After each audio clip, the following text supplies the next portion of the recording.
Joseph Bologne. Introduction. Starting at age 13, Joseph Bologne was trained in horsemanship and fencing at Paris's Académie Royale Polytechnique des Arts et de l'Équitation. His exceptional riding skills and athletic prowess helped shape his status as a celebrated figure in 18th-century French society. His mastery of physical arts, including horsemanship, aided his appointment as a gendarme de la garde du roi, bodyguard to King Louis XV, and his receipt of the title Chevalier. His dynamic combination of equestrian skill, fencing supremacy, and musical genius made him a prominent, admired figure in Parisian elite circles and all of Europe. Joseph Bologne the fencer. In the court of the Grand Paris Salon, a large crowd watched in absolute silence. In the center of the floor stood 21-year-old Joseph Bologne. He held his foil loosely. He looked perfectly relaxed. Across from him stood Picard. Picard was a veteran fencing master. His face was red with anger. Joseph's father had set up the public match for his son to defend the family's honor. Picard had spent days mocking the young Joseph. His father bought his reputation. Picard had sneered to anyone who would listen. Now, it was time for Joseph to settle the score. Picard lunged forward. His blade cut through the air with aggressive, heavy force. He wanted to crush the young man quickly. Picard threw a fierce downward strike, aiming right for Joseph's shoulder. But Joseph did not flinch. He understood the physics of the blade. Instead of jumping back, Joseph stepped slightly to the side. As Picard's steel rushed toward him, Joseph moved his sword just a few inches. He caught the weak tip of Picard's blade with the strong, thick base of his own. Clang! The heavy attack slid right off. Before Picard could even breathe, Joseph executed a lightning-fast riposte. His counterattack was so quick it was nearly invisible. Tap! Joseph's blade touched Picard's chest before Picard could even pull his sword back. Picard growled, his face turning an even darker shade of red. Stung by the sudden hit, he attacked again and again. He threw furious blows, trying to overpower the young man with pure muscle. Joseph stayed completely calm. He used Picard's anger against him. Every time Picard took a wild, heavy swing, Joseph simply used a tiny circle of his wrist to parry the blade away. Joseph moved like a dancer, letting Picard tire himself out. Joseph did not take a single scratch. Instead, he hit Picard repeatedly, on the shoulder, the ribs, and the chest, until the older master dropped his arms in complete exhaustion and humiliation. The crowd erupted in cheers. Joseph Bologne was untouchable. 21 years later, now royalty as Joseph Bologne Chevalier de Saint-Georges, his legendary skills took him to London. The year was 1787. Even the Prince of Wales sat in the audience to watch the great celebrity match. This time, Joseph's opponent was the famous Chevalier d'Eon. D'Eon was a brilliant French spy and a diplomat. He was a man who had spent many years of his life successfully disguised as a woman to fool foreign courts.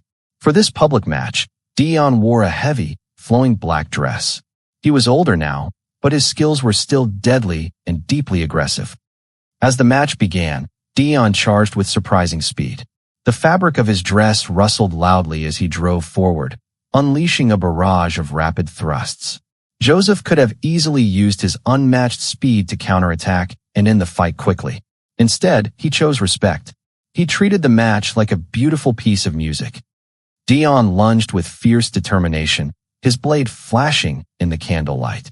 Joseph glided gracefully across the floor, his feet moving in perfect rhythm.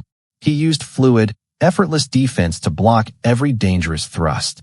When D'Eon pushed forward with a complex combination of attacks, Joseph countered with perfect, gentle parries, choosing not to strike back hard. He wanted to give the older spy a magnificent, honorable fight. He simply showed the world how beautiful fencing could be when physics met art. D'Eon fought hard and landed a few light, polite touches to win the technical score. But as Joseph lowered his sword and bowed deeply to his opponent, the audience stood up and roared with applause. They all knew they had just witnessed the finest, most graceful sportsmanship in all the world. Joseph Bologne the musician. The concert hall in Paris was packed to the rafters with French aristocrats, all dressed in silk and powdered wigs. On stage, Wolfgang Amadeus Mozart stood with his violin, basking in the glow of the candlelight. He was riding a wave of immense arrogance, executing a flawless performance of his violin concerto No. 5. The crowd was enchanted, and Mozart knew it. He moved with a smug swagger, believing no one in the room, or perhaps the world, could match his brilliance. Suddenly, a voice rang out from the back of the auditorium. "May I play with you?" The music ground to an abrupt halt. The audience gasped and turned in their seats. Walking down the center aisle was Joseph Bologne, the Chevalier de Saint Georges. He carried his own violin case, his posture straight and confident. Mozart scoffed, his lips curling into a condescending smile. He waved his bow dismissively, expecting the uninvited guest to embarrass himself. "If you can keep up," Mozart replied smoothly, gesturing for the orchestra to restart the piece. Mozart struck his strings, resuming the classical melody with aggressive precision.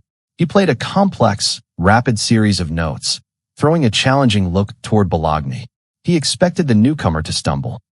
Instead, Bologne raised his violin to his chin. With an effortless draw of his bow, he seamlessly joined the melody. But Bologne did not just play the notes, he transformed them. His fingers moved across the fingerboard with the same blistering, invisible speed he used on the fencing strip. He took Mozart's classical structure and infused it with an electric, showy energy that left the orchestra scrambling to keep pace. Mozart's eyes widened. He pushed his tempo faster, trying to drown Bologne out. He unleashed a barrage of sharp, dramatic trills. Bologne didn't flinch. Smiling calmly, he met Mozart's challenge note for note, then pushed the music even further. He began to improvise, pulling modern, rock star-like riffs from his instrument that defied the rigid rules of 18th century music. He swayed with the rhythm, commanding the stage with the magnetic charm of a true virtuoso. The duel shifted from a standard concerto into a showcase of pure, untamed genius.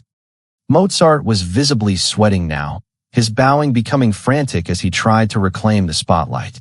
But the audience's attention had completely shifted. They were mesmerized by Bologne's fluid grace and effortless mastery. With one final, soaring crescendo, Bologne hit a flawless, high-pitched note that echoed beautifully off the high ceilings of the hall. He brought his bow down in a sharp, definitive finish.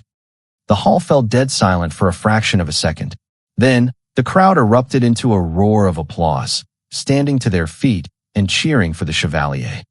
Mozart stood frozen on stage, his violin lowered, staring in utter disbelief. He had been thoroughly upstaged at his own concert by a rival who was not only a master of the sword, but now, undeniably, a master of the violin.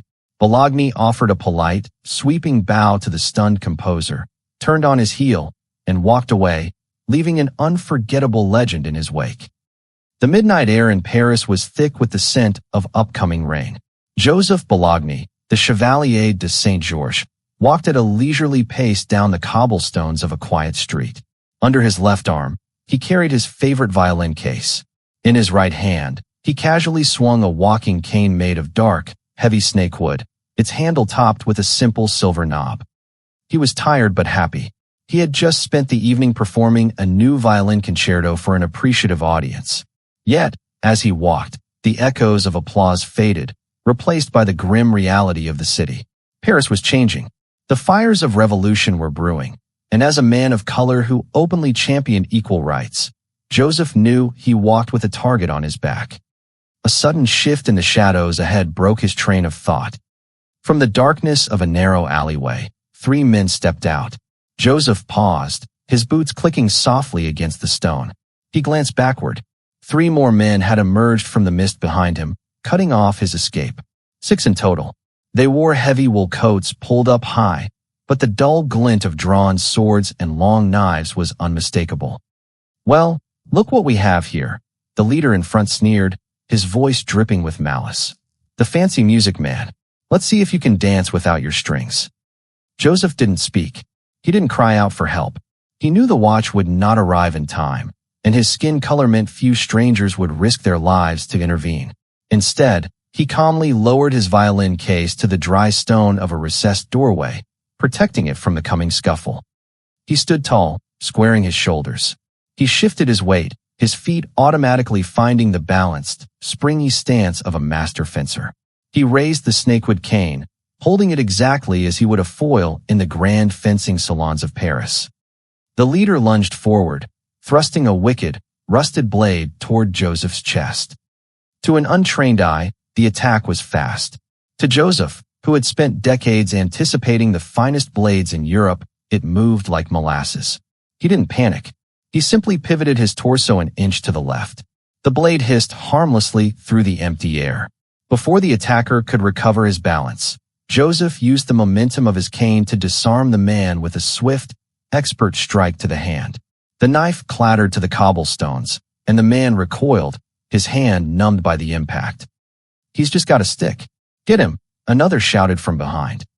Two attackers rushed him simultaneously from the rear. Joseph spun on his heel with the fluid grace of a dancer. The snakewood cane whipped through the foggy air. The tip of the cane caught the second man's leg, sweeping him off balance and sending him crashing to the ground. In the same fluid motion, Joseph extended his arm, driving the silver knob of the cane forward with a firm thrust that knocked the wind out of the third attacker, causing him to double over. The remaining three men hesitated. The easy ambush had turned into a nightmare. They looked at their struggling companions, then at Joseph. Joseph had not broken a sweat. His breathing was calm, his eyes sharp and steady. He adjusted his cuffs and lowered his cane back into a defensive guard, inviting them forward with a subtle nod. "Is that all?" Joseph asked, his voice smooth and entirely devoid of fear. "I have a symphony to finish tomorrow, gentlemen. If you wish to continue this tonight, please hurry." Terrified by his utter composure and unnatural speed, the remaining three men made their choice.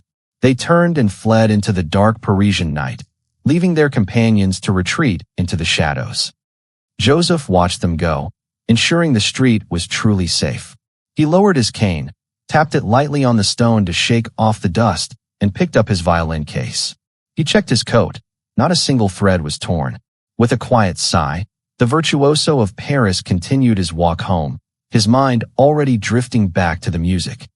The bruise on his shoulder was a deep, mottled purple, but Joseph barely felt it as he dipped his quill into the inkwell. The attack in the street had changed something inside him. For years, he had believed that his art, his elegance, and his mastery of the blade could shield him from the world's cruelty.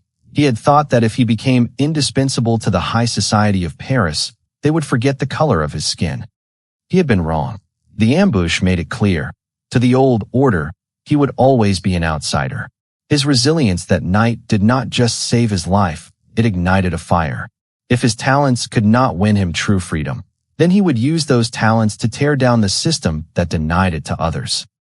The small apartment in the Marais district was crowded and hot. The air was thick with the smoke of cheap tobacco and the revolutionary fervor of young men who wanted to change the world. Joseph sat at the head of the table. He was no longer dressed in the silk and lace of the Queen's court. He wore a simple, dark wool coat, practical and unadorned. Across from him sat Thomas Alexander Dumas, a fierce young radical with dirt under his fingernails and anger in his eyes. "They tried to kill you, Chevalier," Dumas said, slamming his fist onto the wooden table. "The royalists. They see you performing at the academies, speaking of liberty, and they want to silence you. We must strike back. We need to show them that we are not afraid." The other men in the room murmured in fierce agreement.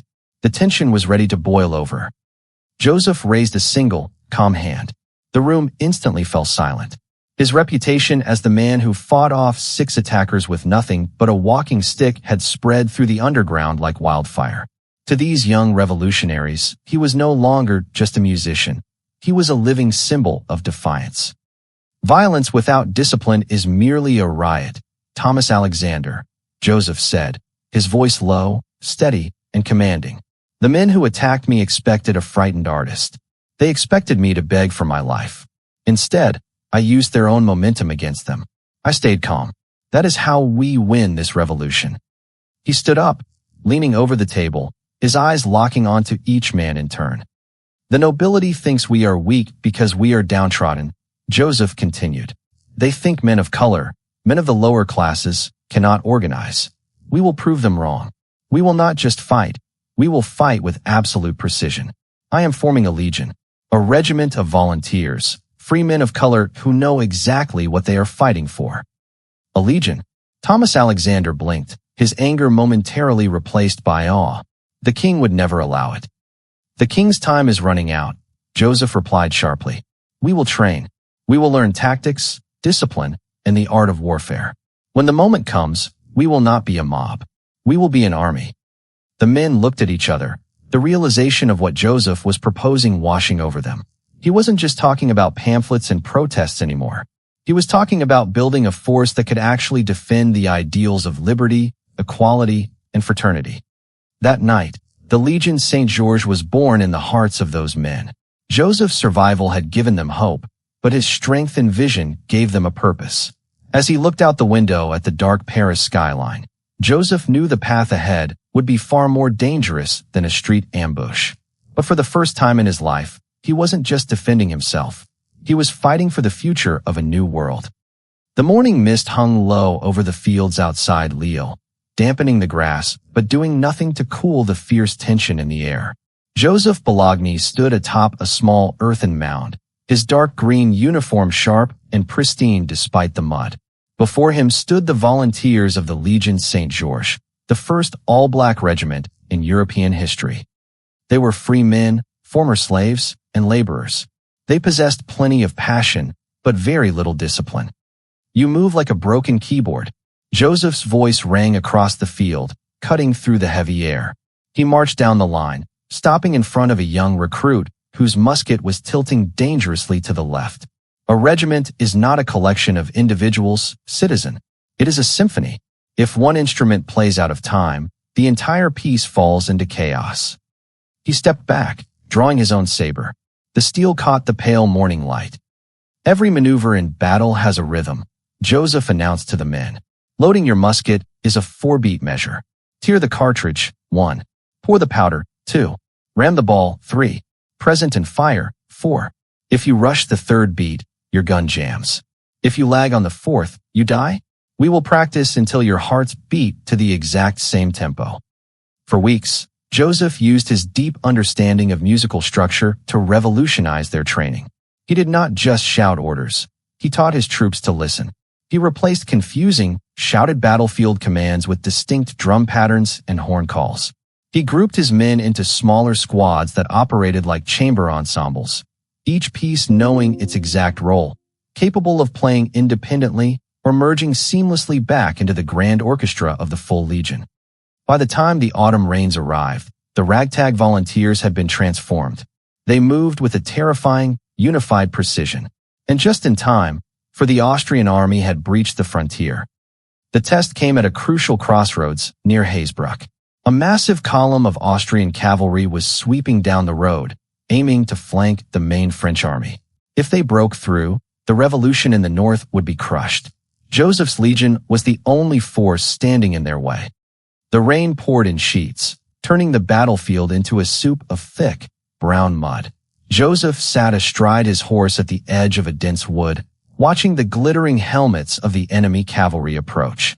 The ground trembled under the weight of hundreds of charging horses. Beside him, the young radical Thomas Alexander, now a lieutenant, was pale, his hand shaking on his sword hilt. Chevalier, they outnumber us, and they are charging on horseback. Should we fall back? We hold our ground, Lieutenant, Joseph said, his voice entirely calm, the same calm he felt before stepping onto a stage at Versailles. A great crescendo requires patience. Wait for my signal. The Austrian cavalry lowered their lances, accelerating into a furious gallop. 300 yards. 200 yards. The roar of hooves was deafening. Thomas Alexander looked at Joseph, desperate for the order to fire. But Joseph simply held up his hand, counting the rhythm of the enemy's approach in his mind. 1, 2, 3, 4. At 100 yards, the enemy line was perfectly exposed. Now, Joseph roared, dropping his hand. The legion's bugler blew a sharp, staccato 3-note call. Instantly, the front rank of the Legion St. George dropped to their knees, muskets raised. Fire! A deafening volley tore through the mist. The lead rank of Austrian horses crumpled, creating a horrific barricade of chaotic motion that tripped the riders behind them. Before the smoke could even clear, the bugle sounded a different, rolling tone. The first rank smoothly dropped back to reload, and the second rank stepped forward, seamlessly filling the gap. 1, 2, 3, 4. Another volley shattered the air. It was a relentless, overlapping rhythm of fire that the Austrians had never encountered before. The enemy charge stalled in absolute confusion. Seizing the perfect mathematical moment when the enemy's momentum was completely broken, Joseph drew his saber and pointed it toward the shattered Austrian line. "Legion, advance at the double quick," Joseph ordered. The drums took up a rapid, driving march. With Joseph leading the charge on horseback, the men of the Legion surged forward out of the mud. They did not break formation. They moved as a single, lethal wall of steel. Terrified by the discipline of this fierce new regiment, the remaining Austrian cavalry turned their horses and retreated in a panicked rout. As the echoes of gunfire faded, replaced by the steady patter of rain, Joseph wiped the water from his brow and looked back at his men. They were breathing heavily, covered in mud and black powder, but they stood tall. The Legion St. George had won its first victory. Joseph smiled quietly to himself. The music of Paris was gone, but here on the battlefield, he had just conducted his greatest masterpiece. The triumphs at the northern frontier brought little peace to Joseph Bologne. While his men celebrated their victories over the Austrians, the shadow of the guillotine grew longer over Paris. The reign of terror had begun. Maximilien Robespierre's Committee of Public Safety watched everyone, and for a man as celebrated, wealthy, and aristocratic in manners as the Chevalier de St. George, survival became a daily battle of wits against political jealousy. Part 1. The Poison of Envy. In a dimly lit tent outside Lille, Joseph stood before Citizen Commissioner Dumont, a paranoid political official sent from Paris to oversee the army. Dumont sat behind a makeshift desk, flipping through the Legion's glowing battle reports with a sneer. "Your tactics are dangerously unorthodox, Citizen Bologne," Dumont said, his tone dripping with false concern. "The reports say your men move to musical beats and horns rather than standard revolutionary protocol, and you are far too popular with the locals. The Republic demands equality, yet your men look to you as if you are a king." Joseph kept his hands clasped firmly behind his back, his posture rigid. "The Republic demands victories, Citizen Commissioner. My men move to a rhythm because a synchronized unit does not break under pressure. If they respect me, it is because I bleed with them in the mud, not because of a title I have long since renounced." Dumont narrowed his eyes, leaning forward. "Be careful, Chevalier. Aristocratic arrogance is a disease we cure with the national razor. There are those in Paris who wonder if you are building an army for France, or an army for yourself." "I build an army to defend the rights of man," Joseph replied, his voice a cool, unyielding armor. "The same rights that allowed a man of my birth to stand here and defend your life from Austrian larks. My loyalty is to the nation. If that offends your sensibilities, you are welcome to lead the next bayonet charge in my place." Dumont scoffed, unable to find a legal crack in Joseph's fierce defense, but the seed of political jealousy had been deeply planted. Part 2. Defending the Legion. Months later, the political jealousy bore fruit. The Committee of Public Safety issued a warrant. Joseph was stripped of his command and hauled to Paris under false accusations of misusing military funds and harboring counter-revolutionary sympathies. The courtroom of the Revolutionary Tribunal was a circus of shouting mobs and bloodthirsty judges. Joseph stood in the prisoner's dock, refusing to cower. "Joseph Bologne," the prosecutor roared, pointing a trembling finger. "You are accused of spending the Republic's gold on luxury, of keeping your regiment separate from the main army to plot treason, and of being an agent of the old aristocracy." The crowd jeered, demanding his head. Joseph waited, his calm absolute. When the noise subsided, he did not beg. He spoke with the clear, resonant tone of a maestro addressing a grand hall. "Citizens," Joseph's voice echoed through the rafters. "You accuse me of stealing from the Republic? Look at the ledgers. Every so allocated to my legion went to boots, powder, and bread for men who were slaves only years ago. You accuse me of isolation? My legion held the line at Hazebrouck when the standard forces retreated. We did not plot treason. We bled to keep the Austrian cavalry from marching down the streets of Paris. He stepped closer to the edge of the dock, his eyes flashing with righteous fury. If it is a crime to teach free men of color how to defend their liberty with absolute precision, then execute me. But do not insult the honor of the Legion Saint-Georges. They are the truest sons of this revolution. If you strike me down to satisfy your petty envies, you tell every citizen of color that the Republic's promise of equality is a lie. The sheer power of his truth stunned the courtroom. The judges, fearing an uprising from the thousands of citizens who adored the legendary musician and hero, could not find him guilty of treason. Though they kept him imprisoned for nearly a year to neutralize his influence, his defense saved his legion from being disbanded and slaughtered. Part 3. The music of the camp. Even during the darkest, long winter nights at the military camp, when the threat of both the enemy and the politicians weighed heavily on his mind, Joseph found his sanctuary. Late one evening, the camp was quiet save for the crackle of watch fires and the steady patter of cold rain. Inside his tent, Joseph sat on a wooden crate. The uniform jacket was draped over a chair, and in his hands, he held his violin. He closed his eyes and drew the bow across the strings. A soft, hauntingly beautiful melody drifted out into the freezing night air. It was a piece born of sorrow, resilience, and hope. Outside the tent, a few guards paused in their patrol, leaning on their muskets to listen. Thomas Alexander, walking the perimeter, stopped near the tent flap. He watched as his commander, a man who had faced 6 assassins in a hostile courtroom, played with the gentle tenderness of a father. Joseph changed the tempo, weaving a triumphant, steady rhythm into the music, the same tempo he used to teach them how to reload their weapons under fire. To Joseph, the music was not a distraction from war, it was the blueprint for it. It cleared the chaotic noise of politics and fear from his mind, leaving only harmony, structure, and the absolute clarity he needed to keep his men alive for another day. When he finished, the final note hung beautifully in the crisp night air before fading away. Joseph lowered the violin, wiped a stray tear from his cheek, and picked up his military maps. The maestro was ready to be a commander once more. The heavy iron doors of Howdenville prison groaned as they swung open, casting a long, bright beam of autumn sunlight across the damp stone floor. For nearly a year, Joseph Bologne had lived in the dim, cramped cells of the Reign of Terror, listening to the distant, terrifying roll of carts carrying his contemporaries to the guillotine. Now, with Robespierre fallen and the madness of the terror finally subsiding, Joseph stepped out into the crisp Paris air. He was thinner, and his hands bore the faint calluses of prison labor, but his eyes were as sharp as ever. The world he stepped back into was completely altered. The grand, gilded salons of the old monarchy were gone, replaced by a bruised and weary city trying to rebuild its soul.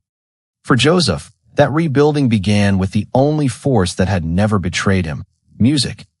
Within months of his freedom, Joseph threw himself back into the cultural life of the capital, helping to establish a brand new musical organization called the Cercle de l'Harmonie. The orchestra found its home in the former palace of the royal family, transforming a space once reserved for absolute privilege into a hall where music belonged to everyone. On the night of his return performance, the auditorium was packed to the rafters. Citizens from all walks of life, radicals, moderates, laborers, and remnants of the old elite, sat side by side. When Joseph walked out onto the stage, dressed in a simple but elegant black tailcoat, a hush fell over the crowd. He held his violin tucked beneath his chin, looked out at the sea of faces, and raised his bow. The first note he played was a long, soaring lament that seemed to carry the collective grief of the entire nation. It was raw and heavy with the memory of the prison cell. But as the orchestra joined him, the melody shifted, building into a vibrant, complex symphony concertant. The music didn't look backward, it raced forward with a brilliant, unstoppable energy. As Joseph's fingers flew across the fingerboard with the same blistering speed and precision he used on the dueling floor, the audience rose to their feet. The applause that followed was not just for the beautiful composition, it was a triumphant celebration of survival. The virtuoso of Paris had returned, proving that while a revolution could change a government, it could never silence his soul. The music hall was a sanctuary, but Joseph's heart still belonged to the men he had trained and led into battle. Upon his release, he set out to find the remnants of his old unit, the Legion Saint Georges.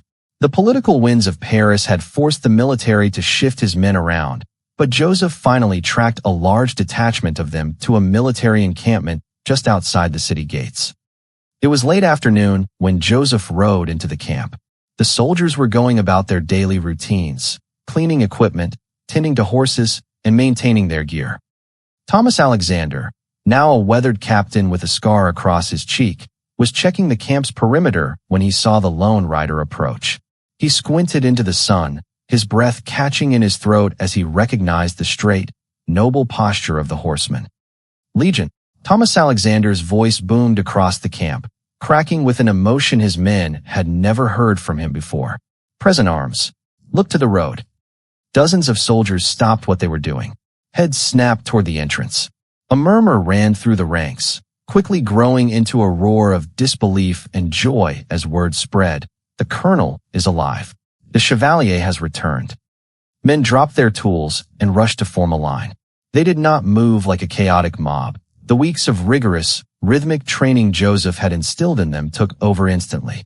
Within seconds, a flawless, perfectly aligned company stood at attention, muskets held sharply against their chests. Joseph dismounted his horse, holding his riding crop under his arm. He walked down the line, looking into the eyes of the men who had stood with him against the Austrian cavalry at Hazebrouck. He saw the tears shining on the cheeks of rugged, battle-tested veterans. He stopped in front of Thomas Alexander, who was struggling to maintain his rigid military stance. "You kept the line, Captain," Joseph said softly, placing a warm hand on the man's shoulder. "We kept the tempo, Colonel," Thomas Alexander replied, his voice thick. "Just like you taught us. We never lost the beat." Joseph turned to face the entire assembly. He stood tall, looking out over the brave faces of the free men of color who had made history under his command. He didn't offer a grand political speech. Instead, he raised his hand in a familiar gesture, the same signal he used to count them into a synchronized volley of fire. "You have proven to the world that liberty is not given. It is earned," Joseph told them, his voice carrying clearly over the silent camp. "They took my command, and they put me in chains, but they could never destroy what we built here. You are the music of the new world, my friends. And as long as you stand together, no one can ever stop your march." The camp erupted into a deafening cheer, a thunderous rhythm of shouting voices and clattering muskets. Joseph smiled, deeply moved, knowing that no matter what the politicians in Paris did next, his legion would always be his finest symphony. In his final years, the bustling streets of Paris grew quieter for Joseph Bologne, but his influence burned as brightly as ever. He lived in a modest apartment filled with sheets of music, old fencing foils, and his beloved violins. No longer a soldier in uniform, he had become a revered elder statesman of the French musical world. Young musicians from across Europe would visit him, eager to learn from the man who had once performed for queens and led armies. He could often be found sitting in a velvet armchair, guiding a student through a difficult passage on the violin or demonstrating a subtle fencing parry with his walking stick. Though his health began to fail, his passion for the arts never wavered. He spent his final days directing the orchestra of the Cercle de l'Harmonie, ensuring that the music of Paris remained vibrant, disciplined, and accessible to the public.